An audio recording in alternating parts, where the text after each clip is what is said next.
Madame, Monsieur, merci pour votre fidélité. Merci également pour votre attachement que vous ne cessez jamais d'accorder à cette chaîne que vous aimez parmi tant. Vous êtes dans votre émission Entrevue. Vous savez très bien que dans cette émission, on est en train d'échanger sur des questions qui font la une et également des questions qui concernent tous les secteurs de la vie. Ici, on se pose la question de savoir est-ce que chacun a été à la hauteur de sa tâche? Est-ce que chacun a joué sa partition? Vous vous rappellerez que le gouvernement de Fifi Masuka Saini a été remanié le 25 mai 2022. Le 25 mai 2023, ça fait déjà une année que les gens qu'on a nécessairement nommés sont en train d'exercer leurs fonctions. Chacun a-t-il fait ce qu'il fallait faire? Est-ce que le résultat est satisfaisant? Madame, Monsieur, c'est de ça qu'on va parler dans cette émission. Vous êtes nombreux à nous suivre. N'hésitez pas aussi à réagir au numéro qui sera affiché au bas de votre écran. Et pour échanger ou bien pour parler de cette question, je reçois Josué Masengo. Il est communicateur du gouverneur. Avec lui, on va se dire la vérité.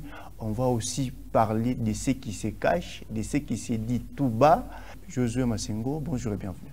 Bonjour, M. Chonard. Merci beaucoup encore pour cette grande considération, pour que nous puissions éclairer la lanterne de nos téléspectateurs, pour que nous puissions aussi apporter la lumière par rapport à l'actualité qui est, n'est-ce pas, la première année, n'est-ce pas, du gouvernement réaménagé de Fifi Masuka Saini.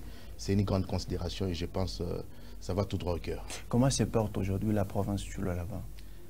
Il faut déjà les dire que la province se porte très bien, d'autant plus que nous avons le privilège d'avoir un gouverneur soucieux, n'est-ce pas, de sa population, quand bien même qu'il est en mission officielle en Chine, qui accompagne le chef de l'État. Et je pense que les choses se font très bien dans la province du Lualaba, surtout beaucoup plus sur le plan infrastructurel. Vous allez vous rendre compte que les chantiers qui ont été amorcés par l'excellence Fifi Masuka Saini sont à pied d'œuvre et il n'y a pas de suspense. Et ce qui nous fait encore du bien. D'autant plus, il y a aussi une situation par rapport à l'économie qui est le problème de farine. Aujourd'hui, nous nous rendons compte qu'il y a cette volonté politique de l'excellence Fifi Masuka parce que dans différents points de vente des sacs de farine, nous voyons que la population est en train de s'approvisionner facilement à moindre coût par rapport aux prédateurs qui ont voulu, n'est-ce pas, prendre la population en otage avec des prix exorbitants. C'est un peu ça. C'est quoi votre point de vue, parce qu'on est déjà dans le plein pied de l'émission, c'est quoi votre point de vue concernant le N qui vient de totaliser l'équipe qui a été remaniée par Madame le gouverneur? Je pense qu'il y a des ministères clés qui ont été remaniés ou aménagés. Et je vois ici le ministère de Mines. Hormis le ministère de Mines, il y a le ministère des Infrastructures. Hormis le ministère des Infrastructures, il y a l'économie. Notre ministère, le ministère du budget. En fait, il faut déjà savoir que ce sont des ministères clés de la province du Lualaba.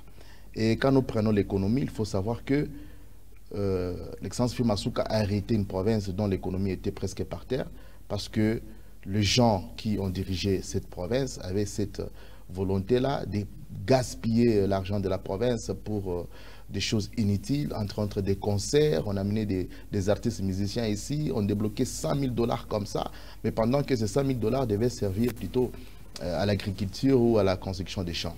Et il faut déjà reconnaître qu'il y a des points positifs par rapport à ces réaménagements, d'autant plus quand nous prenons le ministère des Mines. Auparavant, il y avait des manifestations par-ci, par-là. Les creuseurs, les exploitants miniers artisanaux n'avaient pas de position.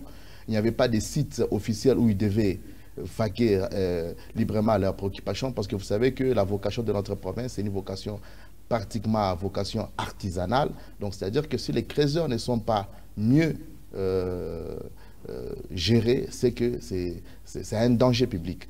Et avec les réaménagements qu'il y avait eu, aujourd'hui, vous savez que quand vous allez à Chabara, vous allez trouver les creuseurs qui sont en train de travailler calmement. Quand vous allez à Kasolo, quand vous allez à Useka, quand vous allez à Chipuki. Et donc, ce sont des ministères clés qui ont fait en sorte que la province soit stable aujourd'hui. Hormis les ministères des Mines, parlons des ministères des Infrastructures, là, n'en parlons même pas parce qu'il y a des œuvres palpables. Depuis que le gouverneur Fifi Masuka a réaménagé son gouvernement, des chantiers ont poussé de part et d'autre. Quand vous marchez dans la province de Lualaba, vous allez trouver que les chantiers sont en train de pousser et les immeubles sont en train de pousser. Tout cela, c'est pour prouver la suffisance que il y avait eu cette volonté politique, il a fallu changer certaines personnes pourvu que les choses avancent. Nous n'allons pas oublier le ministère de l'Énergie, parce qu'au ministère de l'Énergie, on voyait dans cette province de la d'écologie, les gens marchaient avec des bidons jaunes. Dès 5 h du matin, on voyait des jeunes filles avec des bidons en train de chercher de l'eau potable. Mais aujourd'hui, ce n'est plus le cas. C'est-à-dire qu'il y a des avancées significatives que nous devons louer par rapport à cette première année de réaménagement du gouvernement Fifi Masuka Saïné. Moi, je pense qu'on peut aller déjà directement secteur par secteur. Commençons avec le secteur minier. Il n'y a pas longtemps qu'on a suivi des creuseurs du côté Kisankala qui n'ont pas un site où ils peuvent exercer librement. Pensez-vous qu'il y a des avancées? Vous avez parlé qu'aujourd'hui, les creuseurs se retrouvent, les creuseurs sont partout, ils ne s'inquiètent pas. Et donc, vous, ce qu'il y a eu à Kisankala? Vous savez, par rapport au site de Kisankala, le ministère de Mines est descendu sur terrain, les images ont circulé. Vous avez entendu quel était son discours. Vous savez, il ne fallait pas qu'on puisse prendre les cas de l'artisanat, qu'on puisse l'associer à la sécurité ou aux revendications par rapport à un village. Ce sont des creuseurs. Oui, c'est ce que je dis. Ce ne sont pas les creuseurs qui se sont exprimés. Il y a le ministère de Mines qui a dit ceci, que vous ne devez pas prendre en considération les gens qui habitent un quartier qui s'encala, plutôt un village qui s'encala, et venir semer les désordres dans les sites où vous travaillez. C'est-à-dire quoi? La plupart des creuseurs qui se sont revendiqués et qui ont brûlé même certains véhicules, ce sont les habitants du village qui s'encala. Un événement qu'on a associé avec les exploitants miniers artisanaux qui évoluent aussi de Kisankala. Mais les habitants là, les habitants cherchaient quoi? Ils revendiquaient quoi? C'est-à-dire, ils ont besoin de trouver un site où ils devaient évoluer tranquillement. Pendant qu'il y a des gens qui les chassaient de leur site. Alors, le ministère de Michael est sur terrain dit ceci: si vous avez un problème par rapport à votre travail, il faut me voir en personne. Quand vous allez brûler le camion d'autrui, c'est alors que les creuseurs se sont exprimés pour dire que non, ce n'est pas nous qui avons brûlé ces camions-là. Ce sont des habitants de Kisankala. Or, dans les habitants de Kisankala, nous avons des gens qui font des commerces là-bas, des gens qui ne sont pas exploitants miniers artisanaux, qui sont des commerçants, des tenanciers des restaurants et ainsi de suite. Ce sont des gens qui se sont donnés à ces pratiques-là. Mais d'autant plus que les gens qui avaient des puits, qui ont des frais, qui ont déjà investi dans l'artisanat, ils ne se sont pas donnés à ces pratiques-là. C'est pourquoi le ministre de Mines, quand il est descendu, il a tapé la main sur la table pour dire que vous savez que je suis votre représentant ici. Et s'il y a un problème, il faut me voir. Et ce sont des creuseurs qui ont expliqué au ministre de Mines que ce sont les habitants du village qui s'encalent. Et donc, nous avons compris qu'il y a cette peut-être parce que leur mari ne travaille pas, les activités ne tournent pas comme il se doit. Et donc, les habitants ont plein droit de se plaindre aussi parce que c'est l'activité principale. Mais pendant que je vous parle, ces exploitants miniers artisanaux sont en train de travailler. Ils travaillent là où ils étaient. Donc vous comprenez que c'était juste une petite incompréhension, une manipulation, si je peux dire. Il y a des gens qui veulent toujours saper la réputation de ceux qui travaillent pour le bien-être de la population.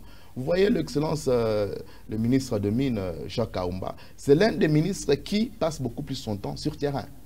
Il trouve des solutions par-ci par-là. Auparavant, vous et nous, vous allez vous souvenir, il y avait des manifestations par-ci par-là, des creuseurs brûlés. Vous vous souvenez du côté Kamilombe.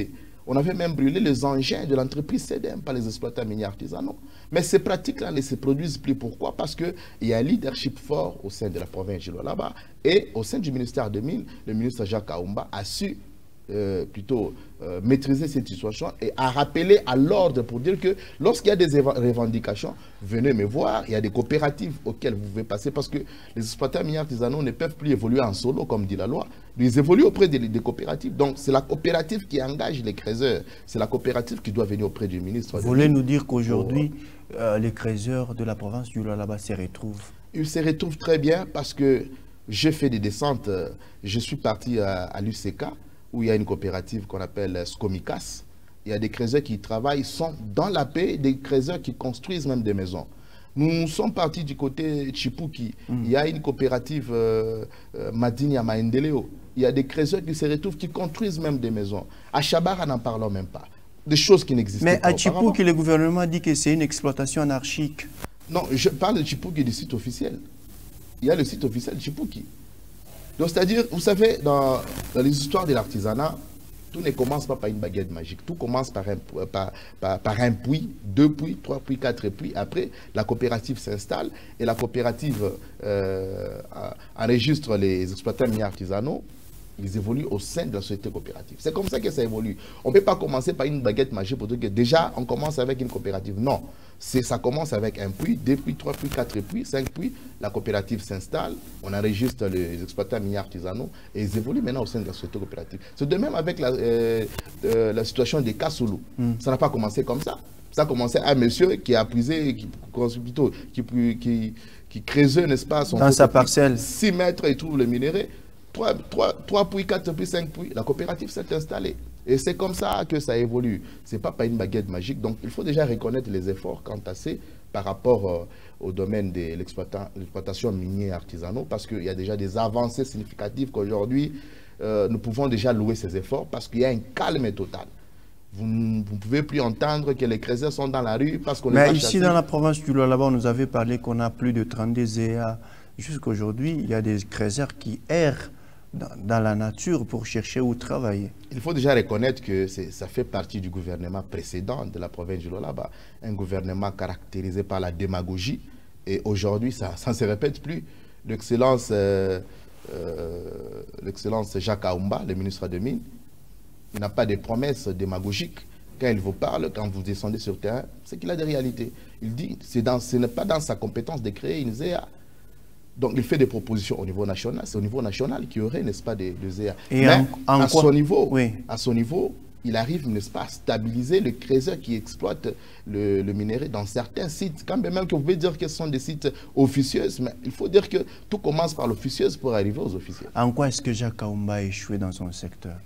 Non, il ne faut pas dire qu'il a échoué parce qu'il fait partie d'un gouvernement des warriors, le gouvernement de Masuka. Jusque-là, le gouvernement Masuka fait preuve d'une volonté politique. Il y a toujours des avancées dans chaque ministère.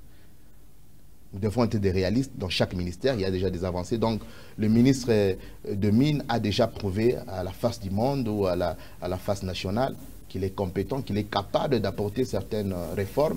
Et je pense qu'il y a déjà des réformes qui sont en cours.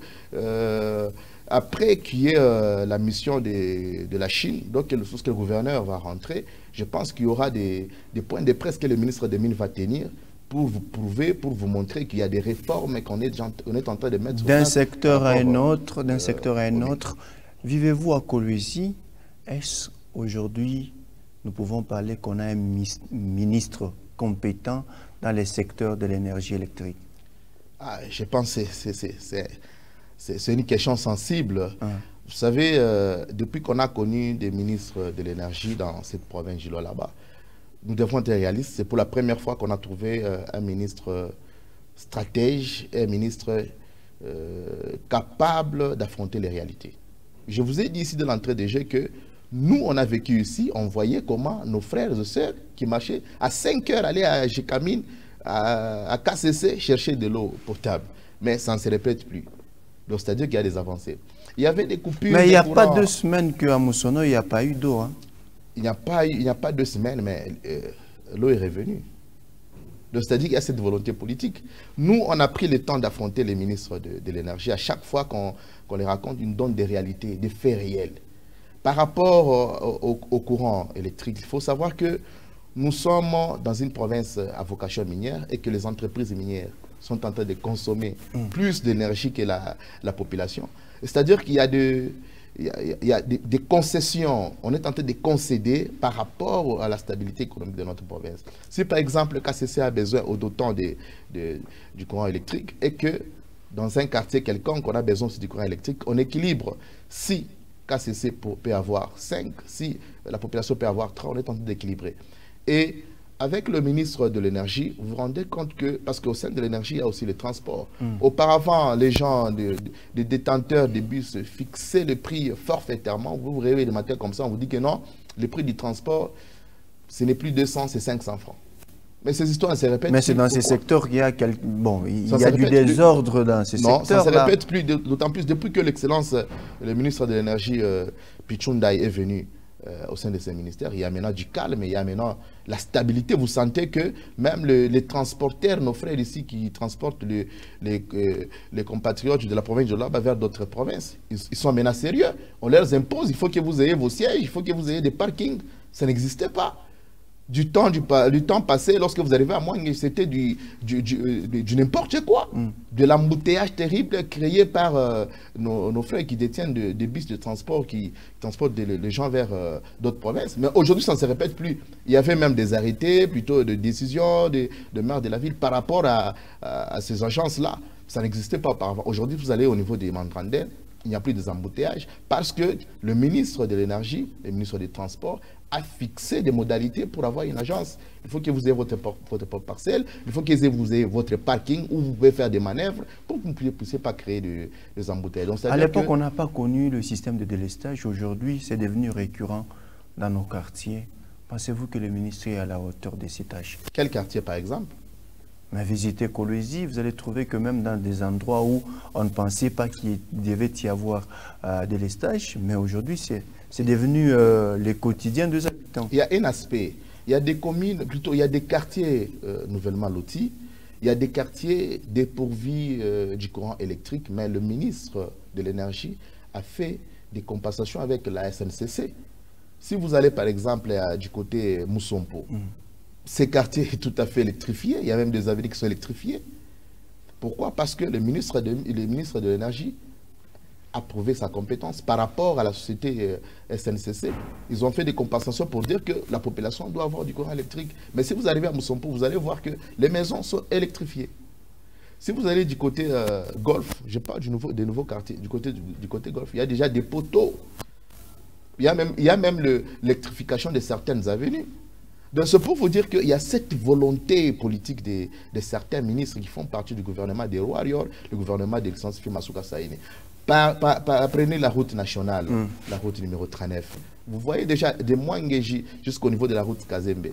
Il y a déjà des poteaux avec l'éclairage public. Quand vous passez là à 23 h, vous n'allez pas comprendre que vous êtes à Kolwezi. Vous allez dire que vous êtes à Johannesburg. Pourquoi? Parce qu'il y a cette volonté politique. Eh bien, il y a certains quartiers, nouveaux quartiers, si je peux dire, qui sont déjà électrifiés. Par rapport aux anciens quartiers, il y a des difficultés dont nous devons nous les dire face à face. Il y a certaines personnes qui font ces pratiques-là qu'on interdise, qui disent des pratiques de raccordement frauduleux. Parce que tu es mon oncle, tu es derrière ma parcelle, tu me donnes 500 francs, plutôt 5000 francs le mois, je te raccorde le courant. C'est ce qui crée des problèmes qu'il y a de certains quartiers jusque-là. Mais nous payons chaque fois des factures et factures. Mais s'il y a une panne, la SNEL dit « je n'ai même pas de matériel pour dépanner ». Non, dire que la SNEL s'est déjà prononcée pour dire que... mais il y a des gens qui se cotisent, hein, vous n'êtes pas au courant. Il y a certaines personnes qui sont impatientes, ça ce sont des faits réels. Il y a certaines personnes qui sont impatientes, si on peut dire, dans un quartier X, et que les transports tombaient en panne. Les gens ont fait une demande auprès de la société SNEL et que le ministre de l'Énergie trouvait que c'est favorable. On commence à faire des démarches pour qu'on puisse remplacer le transport. Mais les gens du quartier, s'ils sont impatients, ils disent que non, on s'est déjà cotisé, on a déjà payé le transport. Qu'est-ce que le ministre et l'État a à faire là-dedans? Ça compare, c'est fini. Je vous parle ici, il y a un problème du côté Inicole. Inicole qui avait doté les habitants plutôt qui étaient aux environs de ces bâtisses. Il a donné le courant, il a accordé le courant. Une année après, le nouveau recteur qui est venu, il a coupé le courant. Et ce sont les gens du quartier qui se sont cotisés avec certaines personnes, les bienfaiteurs. Ils ont acheté un transport. Et là, il y a un transport du côté Inicole qui va alimenter plutôt les quartiers. Jamais alimenté. Jusque-là, ce n'est pas encore alimenté. Pourquoi? Parce que les agents de la SNEL font des démarches, font des contrôles pour qu'on puisse alimenter. Ce n'est pas une baguette magique. C'est pourquoi je dis il peut y avoir une volonté politique des habitants du quartier, mais il faut savoir que l'État est propriétaire de tout. Il faut qu'il vérifie est-ce qu'il y a des bons raccordements, est-ce que les gens qui ont travaillé, les gens qui ont fait des raccordements ont fait d'une manière professionnelle. C'est ce qui fait en sorte que certains quartiers souffrent encore du problème du courant électrique. Voilà, mais en général, il faut déjà reconnaître qu'il y a des efforts jusque-là dans les ministères de l'Énergie, qui est un des warriors du gouvernement Fifi Masuka. Et donc, nous devons dire que le bilan est jusque-là positif. Et qu'est-ce qu'il reste à faire dans ces secteurs? Ce qui reste à faire, c'est rééduquer la population. Nous voulons est-ce que le ministère de l'Énergie puisse avoir puissent signer, n'est-ce pas, des partenariats avec des chaînes officielles comme Amani, pourvu qu'il y ait des émissions, des rééducations de la population.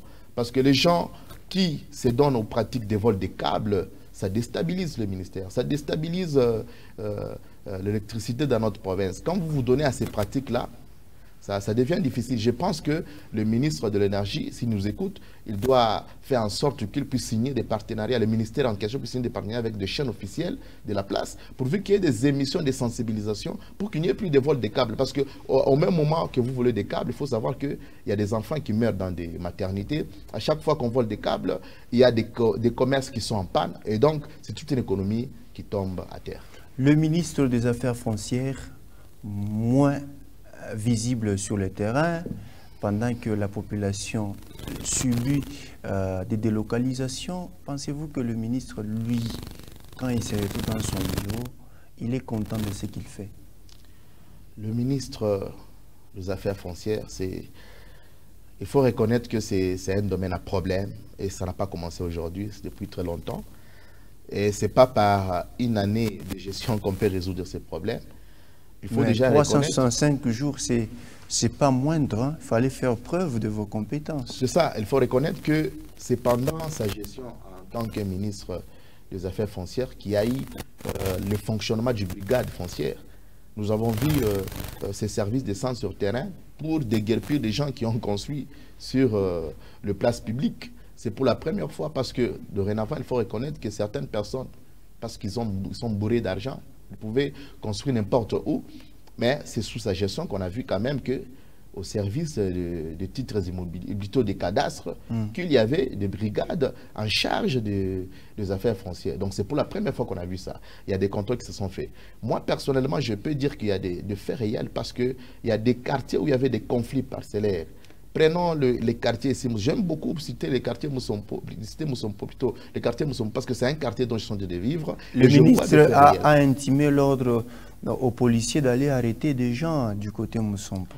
Mais oui, pourquoi? Parce que certaines personnes qui construisent comme ça, sans document, sans être reconnues par même un chef coutumier, parce que vous avez l'argent, vous tracez vous-même votre carré, vous bornez, vous construisez. Mais ils ont payé chez le chef. Hein? Non. Ils ont payé chez le chef. Non, on avait interpellé le chef Moussompo par le ministre des Affaires foncières. Le chef s'est exprimé pour dire que ce sont des gens qui se sont eux-mêmes octroyés des parcelles. Parce qu'ils ont regardé dans le registre, ces gens-là ne s'enregistraient pas. Il faut reconnaître que ça fait partie de la gestion passée aussi du chefferie de Moussompo. Il y avait eu des bavures, mais le chef actuel est en train de recadrer les choses en connivence avec le ministre des Affaires foncières. Donc aujourd'hui, nous pouvons dire que les cas de conflits parcellaires a diminué. Parce que nous avons le temps de côtoyer le chef de division, n'est-ce pas, du service des titres immobiliers et des cadastres. Donc c'est pour vous dire qu'il y a quand même des avancées. Aujourd'hui, les miniers sont privilégiés de plus que les autochtones parce qu'une fois qu'il y a un endroit où il y a le minerai, les ministres ne songent même pas à la délocalisation de populations qu'on a trouvées sur place. Pensez-vous que nous sommes dans un pays de droit? C'est tout un processus lorsqu'il s'agit de la délocalisation. Si nous prenons par exemple l'habitation de Chipuki, où nous voyons les minéraux sortis dans des parcelles de gens. C'est-à-dire que l'État est en train d'étudier des faisabilités, comment délocaliser ces gens. Nous ne voulons plus tomber dans la gestion chaotique de la fois passée, dont on a géré la situation des sites de Kassoulou. Nous avons vu des gens qui, l'entreprise a payé par exemple pour une parcelle 15 000 $, mais la population s'est retrouvée avec 5 000 $. Nous avons des gens là, et on les a délocalisés jusqu'à Samoukinda. Nous sommes arrivés vérifier Samoukinda. On a construit des maisons. C'est 7 maisons, c'est 10 maisons. On a construit quand même. On a construit sans l'eau, sans l'électricité, sans route. Donc c'est-à-dire que c'était une délocalisation biaisée, montée de toutes pièces pour se faire de l'argent. Et je pense que le gouvernement actuel ne peut pas tomber dans ces pratiques-là. C'est pourquoi on est en train d'étudier cette question minutieusement pour qu'on puisse délocaliser d'une manière légale en respectant les textes du pays. C'est pourquoi quand vous allez par exemple à Jekamine, où vous voyez comment ils sont en train de localiser les gens, ça ne se fait plus comme à Kassoulou. Là, vraiment, vous savez, vous voyez déjà tous les services qui font partie prenante de ces processus sont en train d'intervenir. Et donc, à l'hémicycle, on a dédié cette affaire au député provincial Jean-Marie Kassea Chingambo, qui représente le peuple, qui suit de près. Donc, on ne peut pas tromper la population. Vous prenez une maison qui coûtait 50 000 $, vous payez 5 000 $. Mais non, ça ne se fait plus. Aujourd'hui, les gens qu'on est en train de délocaliser du côté Gécamine, ils sont en train de construire des maisons et ils sont en train de déménager sans difficulté. C'est ça l'état des droits et c'est ça même. Mais vous encouragez ce qui se passe du côté Gécamine pendant que nos villes qui ont été construites par le Belge, et ce sont nos patrimoines. Mais les entreprises aujourd'hui qui viennent sans pour autant nous construire quelque chose, qu'est-ce que les générations futures auront à hériter? Il faut déjà reconnaître que la loi minière est au-dessus de la loi foncière. C'est-à-dire qu'aussi longtemps qu'on retrouve les minéraux en dessous de votre maison, sachez que votre droit d'occupation diminue et les droits miniers montent au-dessus. Le quartier Gécamine, de la manière dont nous avez construit par le Belge, ils avaient construit d'une manière là provisoirement. Regardez même l'état des maisons, des petites maisonnettes qu'on avait construites, c'était d'une manière provisoirement. Et si vous allez par exemple à Moussonoï, vous verrez comment des maisons ont fissuré. Pourquoi? Parce que l'habitation est tout près de mines. Et lorsqu'il y a des effets secondaires de mines, il y a des fissures qui se font du côté des... Mais ce sont des gens qui sont en danger, leur vie est en danger, il faut nécessairement les délocaliser. Il y a déjà des procédures. Il y a déjà des procédures. C'est-à-dire que... Des longues procédures. Nécessairement. J'ai toujours dit dans cette émission, quand je viens souvent, j'ai toujours dit que la grossesse, c'est toujours 9 mois. Il faut que nous ayons cette patience pour que nous puissions parvenir à avoir un bon enfant, un bon uniforme. Si vous voulez avoir un enfant de 4 mois, ça c'est votre problème. Et comme l'excellence Fima Souka, gouverneur de la province de Lualaba, travaille dans l'émission de chef de l'État plutôt, qui prône sur le peuple d'abord, c'est que on ne peut pas permettre à ce que la délocalisation se fait d'une manière arbitraire. Il faut que ça respecte tous les processus et c'est pourquoi c'est élargique, plutôt c'est élastique. Donc il faut que la population puisse arriver à comprendre cela et que d'ici peu, il y aura ces commissions qui vont descendre sur le terrain pourvu qu'on puisse délocaliser la population d'une manière équitable. C'est ce qui est très important, n'est-ce pas, pour notre gouvernement. Madame, Monsieur, on est en train d'échanger sur le 1 an que vient de totaliser l'équipe réaménagée par Madame le gouverneur. Nous y allons secteur par secteur. Cette fois-ci, on va parler de l'environnement. Un ministre moins visible. Il y a des pollutions partout. Il n'intervient pas. Bon, ça ne lui dit absolument rien. Si les vies des populations sont en danger, et donc un ministère qu'il faut supprimer. Le ministère de l'Environnement, je pense que c'est un ministère aussi clé pour cette province. D'autant plus parce que quand on parle de l'environnement, il ne faut pas toujours regarder l'aspect minier. Il faut toujours regarder aussi l'aspect environnant de la population. L'assainissement. L'assainissement. Il faut savoir que c'est pour la première fois que la province du Lualaba commence à hériter des projets d'assainissement. Nous avons suivi les conseils des ministres il y a de cela 1 mois. Le ministre de l'Environnement, M. Clénat Moufoundji, avait défendu valablement par rapport à certains projets de certains jeunes qui lui avaient soumis. Elle a défendu théoriquement, mais sur le plan pratique, sur le plan pratique rien n'est fait de palpable. Sur le plan pratique, je peux vous dire que moi, quand je me rendais au niveau des Mouingues, je voyais que c'était un endroit qu'on a juste ciblé comme étant le poubelle. Mais aujourd'hui, ce n'est plus le cas. Aujourd'hui, quand vous allez à Mouingueji, c'est propre. Il y a des brigades d'assainissement qui travaillent jour et nuit. Quand vous y passez, c'est-à-dire qu'il y a des gens qui travaillent, qui sont en train d'arranger cet endroit-là qui est un patrimoine public. Si vous allez à l'arrêt Kassoulo, c'était du n'importe quoi. Mais aujourd'hui, quand vous y rendez, vous trouvez que quand même que ce n'est pas asphalté. C'est pas la mairie. Et les deux communes. Ça fait partie. Écoutez, si la mairie travaille, si les communes travaillent, c'est en connivence avec le ministère de l'Environnement. Vous avez vu l'autre fois, le ministre de l'Environnement est allé voir le bourgmestre de la commune de Dilala. Donc, c'est-à-dire qu'il y a cette complémentarité par rapport à la gestion de la chose publique. C'est pour vous dire qu'aujourd'hui, Kolosi est propre sur son ensemble. Cette propreté est due à l'implication du ministère de l'Environnement en connivence ou en partenariat avec les entités territoriales décentralisées qui est la mairie et aussi la commune. Eh bien, il faut déjà reconnaître qu'il y a ces avancées significatives. Auparavant, on avait des entreprises qui polluaient les champs et où le ferme de nos Mais jusqu'à aujourd'hui, il y a des entreprises qui polluent. Non, jusque-là, moi, je n'ai pas encore enregistré. Il y a juste la pollution d'une entreprise du côté Funguru, mais nous avons vu le ministre de l'Environnement qui était descendu sur le terrain, qui a demandé réparation. Et il y a eu réparation, et ces gens se sont retrouvés dans l'air droit. C'est pour vous dire qu'il y a cette volonté politique de changer les choses. Le gouvernement Fifi Masuka que vous voyez ici, ce n'est pas un gouvernement de distraits, des gens qui passent leur temps dans la distraction, dans les loisirs, non. Mais il y a d'autres qui sont distraits. Hein. Non. Vous ne devez pas passer une semaine sans voir un ministre du gouvernement Fifi Masuka sur le terrain. Ça, nous devons être réalistes. Nous devons être pragmatiques. Mais une descente du ministre de l'Environnement date de quand? Moi, je pense très longtemps, depuis décembre. Non, tout ne doit pas être médiatisé. À chaque fois, il descend sans pour autant qu'il y ait la presse. C'est ça le problème. Donc nous voulons à ce que tout ce que le ministre fait, qu'il puisse faire passer ça à la presse ou dans les réseaux sociaux. Mais non, il y a des ministres qui aiment travailler dans les calmes et dans les silences, au vu qu'il y ait des solutions. Passer dans des places publiques, vous allez voir qu'il y a la propriété. Placé dans des artères où il y a l'amalgame de la population, vous allez vous rendre compte qu'il y a de l'aménagement, il y a de la propriété partout. Et donc, il faut déjà reconnaître que ce gouvernement, c'est un gouvernement des pragmatistes. C'est un gouvernement de gens qui ont cette volonté politique. Et je pense que l'excellence Fifi Masuka avait fait une bonne touche dans ces gouvernements. Parce que si on devait continuer avec l'ancien gouvernement, je vous dis aujourd'hui, on devait récolter la tempête. Mais malheureusement... Non, c'est presque les mêmes têtes qui ont été reconduits. Le ministre de l'Environnement, c'est un nouveau. Le ministre de l'Énergie, c'est un nouveau. Le ministre de Mines, c'est un nouveau.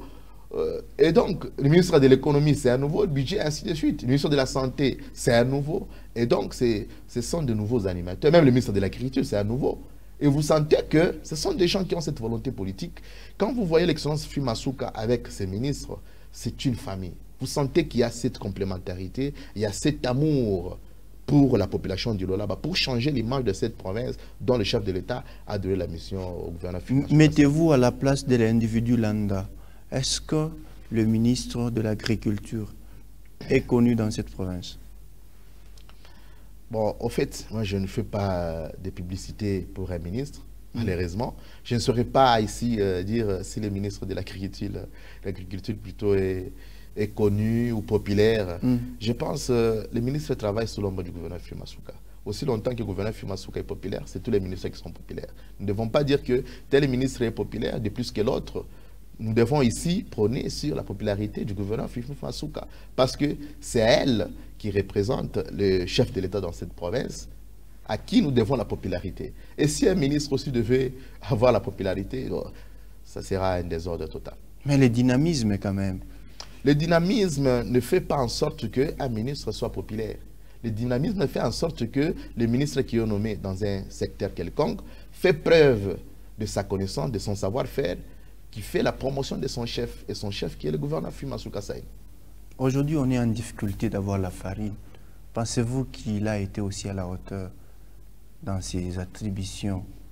Aujourd'hui, la province n'a aucun champ. À quoi bon de maintenir le ministère de l'Agriculture? Les dossiers de la farine, vous savez, nous avons vécu dans cette ville et on savait quand on voyageait dans différents villages, on trouvait sur les tronçons des avenues des gens qui habitaient du village, je peux dire les villageois, oui, avec des sacs de farine, plutôt avec de maïs, de manioc, pour vendre aux passagers. Ce sont des choses qui ne se pratiquent plus. Quand vous allez dans des villages, c'est que vous devez vous rendre avec vos biscuits, vous devez vous rendre avec vos coca. Mais cela est dû à quoi? C'est dû à quoi? Parce que nous, jeunes, nous n'avons pas pris conscience. Nous ne devons pas toujours dire que l'État n'a pas fait quelque chose, mais nous, jeunes, qu'avons-nous fait de notre jeunesse? La plupart des jeunes ont quitté des villages, sont venus dans des sites miniers artisanaux. La plupart des jeunes ont accepté d'abandonner les champs pour aller dans des entreprises minières qui soient dirigées par des Chinois.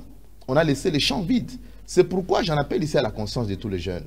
Si nous voulons à ce que la province puisse aller de l'avant, nous ne devons pas dire que non, le gouverneur n'a rien fait. Mais non, mais le gouverneur va travailler avec qui? C'est avec nous. Mais si nous nous abandonnons nos champs, nous acceptons d'aller être dirigés par des Chinois, nous acceptons que nous puissions aller dans des sites miniers pour produire des minéraux. C'est ça le problème. Mais il faut s'adonner à un travail qui paye au quotidien. Je ne vois pas dans ce monde un travail qui paye de plus que l'agriculture. Même le plus grand milliardaire, il cultive. C'est ça les problèmes. C'est que nous avons besoin aujourd'hui d'une jeunesse consciente, une jeunesse qui accompagne les autorités de la province. C'est que nous acceptons ce que nous sommes. Nous ne devons pas tous être bureaucrates. Nous ne devons pas être tous communicateurs comme aujourd'hui. Nous voulons tous être communicateurs. Mais non. Allons au champ. Il y a des espaces. Aujourd'hui, les chefs coutumiers sont en train de distribuer d'ailleurs gratuitement des espaces agricoles pour cultiver. Mais il n'y a plus de jeunes.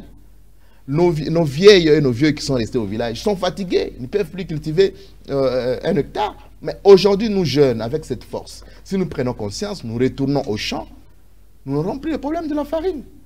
Nous sommes tous Congolais, nous sommes tous lolabés, nous sommes conscients que nous sommes partisans de cette souffrance. Les espaces arables sont occupés par les entreprises minières. Non, nous devons... Mais nous allons cultiver ou quand vous nous dites de rentrer au champ? Il y a des espaces arabes. Allez à Muchacha. Prenons le cas de Muchacha ici. Moi, j'ai parcouru la route... La route est impraticable. Non, c'est praticable. Le ministre des Infrastructures, Célestin Machata, est à pied d'œuvre. Il y a des travaux qui se font chaque jour. C'est pour vous dire que des espaces sont là. J'ai parcouru la route ici, Kolosi vers Kassaji. J'ai vu des espaces verts. Il y a des gens qui ne cultivent pas. Vous voyez quelqu'un qui a mis ses mains des plancartes pour dire que fermez tel. Mais à l'intérieur, il n'y a rien qui est cultivé. Pourquoi? Parce qu'il n'y a plus de jeunes qui se donnent à ces pratiques-là.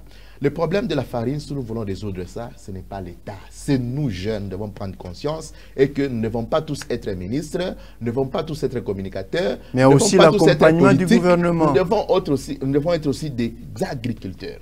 L'accompagnement aussi des gouvernements. Le gouvernement est là. Les engrais, on les partage chaque jour, on les partage chaque mois, chaque saison. Cette année, vous n'avez pas donné. On a partagé, on a distribué. J'ai assisté à cette pratique. Moi-même, j'ai eu même la part de semences. À vos affinités. Pas des affinités, parce que j'ai engagé mon entreprise agricole par rapport à ces ministères. Donc, c'est-à-dire que c'est ouvert à tout le monde. Nous devons prendre conscience. Nous ne devons pas prendre le problème de la farine aujourd'hui et faire une récupération même politique. Non, ça c'est dérisoire. Nous devons juste retourner au champ. Nos membres que nous sommes en train de gérer au sein des partis politiques, nous devons les apprendre. Mais vous nous poussez à les cultiver pendant que les routes à dessert agricole ne sont pas réhabilitées, sont en état de dégradation très avancée. Quelles sont ces routes à dessert agricole? Dans les territoires de Muchacha. Mais écoutez, moi, quand je quitte aujourd'hui Kolosi vers Muchacha, c'est la route qui est la plus praticable de toutes les routes de l'intérieur de la province. Nous avons des paresseux, si je peux dire. Si aujourd'hui nous manquons même de légumes dans un village, c'est inadmissible. Quand nos grands-pères voyageaient, quand nos grands-pères allaient dans des villages, ils retournaient avec des légumes. Mais aujourd'hui, si vous allez au champ, vous devez prendre vos légumes. Donc, c'est-à-dire que c'est vice-versa. Nous devons prendre conscience. Nous ne devons pas toujours dire qu'est-ce que le gouverneur Fimas Souka a fait de nous, mais qu'avons-nous fait de notre gouverneur? Quelle est notre part en tant que Congolais, en tant que... Notre part parce que nous payons des taxes, nous vous donnons tout ce qu'il faut. Ça ne suffit pas. Mais réhabiliter pour nous les routes. Est-ce que la taxe ira cultiver? La taxe ira s'aimer? Il faut qu'il y ait des individus. Donc, il faut déjà reconnaître que le problème de la farine, ce n'est pas seulement un problème étatique, c'est un problème patriotique. Donc, il faut que nous, jeunes, que nous prenions conscience, retournons au village. Vous qui avez fait le travail, plutôt les études agronomiques, mais il faut rentrer. Montrer l'expérience, prouver que nous puissions cultiver. Il faut que nous puissions initier cette culture. Moi, je pense à la prochaine, je vais proposer des édits dans cette province, pourvu que nos expatriés, nos frères expatriés, nos gens qui détiennent des agences de transport, qu'on les exige qu'ils puissent cultiver. Hormis vos activités que vous avez, il faut qu'il y ait des activités agricoles. Mais une initiative de Moïse Katumbi qu'on a su étouffer. Ah, moi, je ne reconnais pas que Katumbi aurait initié ça. C'est la première fois que je vais entendre ça. Moi, je dis, moi, je veux initier, je veux proposer ça aux députés. Ça sera sous forme d'un édit, pourvu qu'un député puisse amener ça à l'Assemblée provinciale. Parce que vous l'avez entendu à l'époque. Je n'ai pas entendu. Vous l'avez entendu à l'époque que c'est Katumbi qui avait initié ça. C'est une initiative par rapport à cette souffrance que nous avons aujourd'hui de la farine. Nous, on ne devait pas souffrir de la farine. À chaque fois que le train arrivait, les trains qui étaient d'Ilolo arrivaient à Kolosi ici, il y avait la fête partout dans cette ville ici. C'est pour la première fois qu'on voit ces pratiques. Pourquoi? Parce que nous, jeunes, nous avons quitté tous ces villages. Et tous ces jeunes qui habitaient ces villages-là sont vraiment dans des partis politiques. Il y a nos frères qui cultivent à Sandoa, qui cultivent à Kapanga pour acheminer leurs marchandises, pour acheminer leurs produits agricoles ici. C'est tout un problème. C'est combien de frères qui cultivent? Dans l'ensemble de la province de là-bas, combien de frères qui cultivent? Si vous voulez, est-ce que vous produisez par exemple le maïs à Sandoa, vous voulez le ramener à Kolwezi, pendant que à Sandoa, les gens ne sont pas tout à fait... C'est le même cas qu'on souffrait de la farine ici, non. Pendant qu'il y a le maïs qui pourrissait du côté Kabongo. Il y a déjà des avancées significatives quant à ça, parce que déjà, il y a un point de vente que l'excellence Fimasouka, gouverneur de la province, a anticipé, quand même que nous sommes paresseux, mais le gouverneur a anticipé, elle a acheté des maïs et des sacs de farine, elle est venue vendre au moins. C'est-à-dire que les gens qui vendaient à 120 000 francs, à 60 000 francs, mais elle, au moins, elle a dit, nous devons vendre nos sacs de farine à 45 000 francs. Mais il y a des gens qui maintenant, aujourd'hui, sur le marché, un sac coûte 50 000, mais le gouvernement va vendre à combien? Non, ce n'est pas 50 000, c'est 80 000 francs. J'ai vu une maman qui a acheté au niveau de rond-point, poste plutôt, au niveau du poste, hier. J'ai vu 8 000 francs. Mais je lui ai dit que mais il y a des points de vente, il faut aller. C'est à 45 000 francs. Donc, c'est-à-dire qu'il y a cette volonté politique. Il y a des gens qui restent à la maison et qui disent que non, ce ne sont que des ministres qui achètent. Et pendant que vous ne vous êtes jamais rendu là-bas, vous dites que ce sont des ministres qui achètent. Je ne vois pas un ministre aller acheter 10 sacs en défaveur de sa population. Mais non. Sauf que ce qui se passe dans des points de vente, c'est que nous sommes dehors, nous sommes à 20. Au lieu que nous puissions faire des fils indiens, on se cotise le 20 sacs. On donne à une personne, il part acheter pour tout le monde. Mais aujourd'hui, la province du Lualaba, disons, la ville de Kolwezi rayonne sur le plan infrastructurel, mais à l'intérieur, il y a des sérieux problèmes. On a tendance à réduire la dimension de la province au niveau de Kolwezi. Je parcouris quand même cette province dans tous les 5 territoires et j'ai vécu qu'il y a des travaux qui se font. Si vous allez à Msokantanda, ce n'est pas Kolwezi, vous verrez qu'il y a le pont qui veut désenclaver, n'est-ce pas, cette contrée-là, au territoire de Muchacha. Ça, ce n'est pas Kolwezi. Si vous allez à Mupanja, là-bas Mupanja, tout droit vers Kawama, vous allez trouver qu'on est en train de construire les logements pour les exploitants miniers artisanaux, des creuseurs. Plus de 1500 maisons. Là, ce n'est pas Kolwezi. Et donc, nous devons être réalistes pour dire que nous sommes dans le chef-lieu. C'est vrai qu'on commence par le chef-lieu, mais il y a déjà des avancées significatives dans les 5 territoires. Déjà, le fait de désenclaver les 5 territoires par rapport au centre qui est la ville de Kolwezi, c'est déjà une volonté politique. L'excellence Fimasouka ne travaille pas, non pas seulement pour la ville de Kolwezi, elle travaille pour l'ensemble de la province de Lualaba. Et dans l'ensemble de la province de Lualaba, dans les 5 territoires, il y a toujours des travaux qui se font, partout et chaque jour.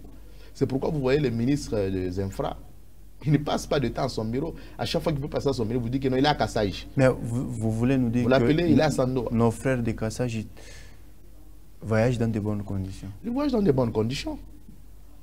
Beaucoup plus, il faut savoir que dans les temps anciens, avec la saison pluvieuse, la pluie, c'est un inconnu, c'est un invité. C'est un inconnu, on n'a pas invité.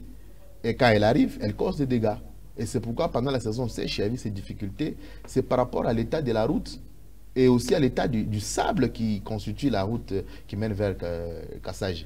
Il faut savoir que la manière qu'on a conçu cette route, d'ici peu, il y aura des travaux qui vont se faire encore pour asphalter.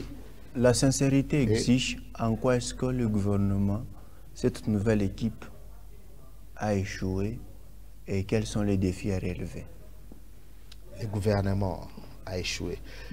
Le gouvernement n'a pas échoué, mais il y a certains ministères qui doivent faire preuve de maturité. Quand je parle de maturité, c'est-à-dire que accompagner réellement le gouverneur Fifi Masuka. Comme quel ministère? Il y a des ministères, il y a des ministères qui doivent fournir des efforts, surtout le ministère de PMA, le ministère d'entrepreneuriat. Il faut qu'il y ait des avancées. Parce qu'on entend par-ci, par-là qu'il y a des jeunes qui ont des projets, qui ont déjà déposé, et que jusque-là, il n'y a pas de suite. Parce que quand il y a des entrepreneurs qui vous prennent en charge, des entrepreneurs qui sont dans le domaine agricole, par exemple, et que vous les soutenez, c'est que vous arrivez à résoudre un petit problème qui grette la population du Lualaba. Mais s'il y a le blocage à ces ministères-là, en tout cas, c'est un sérieux problème. Et je pense à ces ministères-là, nous interpellons la conscience de ces ministres. Ce n'est pas dire qu'il il a mal fait ou il ne travaille pas. Il travaille, mais il faut qu'il puisse s'améliorer dans la promotion de la jeunesse. Et souhaiteriez-vous qu'il y ait remaniement encore? C'est possible et c'est prévisible. Parce qu'il y avait eu réaménagement. Il faut qu'il y ait remaniement. Il faut que nous ayons vraiment de ministres propres à nous. Le ministre de l'Union sacrée. Ça, c'est vous voulez me dire que dans cette équipe, il n'y a pas de ministre de l'Union sacrée? Ah, je ne peux pas doiter du doigt les gens, mais je sais que les actes posés montrent qu'ils ne sont pas... Il y a certaines personnes, il y a certains ministres qui ne sont pas de l'Union sacrée. On y arrive à la fin. Dire qu'ils sont membres de l'Union sacrée, ce n'est pas les actes. Quelqu'un peut dire que je suis de l'Union sacrée, mais les actes ne prouvent pas qu'ils sont membres de l'Union sacrée. Votre mot de la fin? Le mot de la fin, c'est que nous remercions le gouvernement Fifi Masuka, le gouvernement qui a été réaménagé. D'ici là, déjà nous fêtons une année de leur gestion.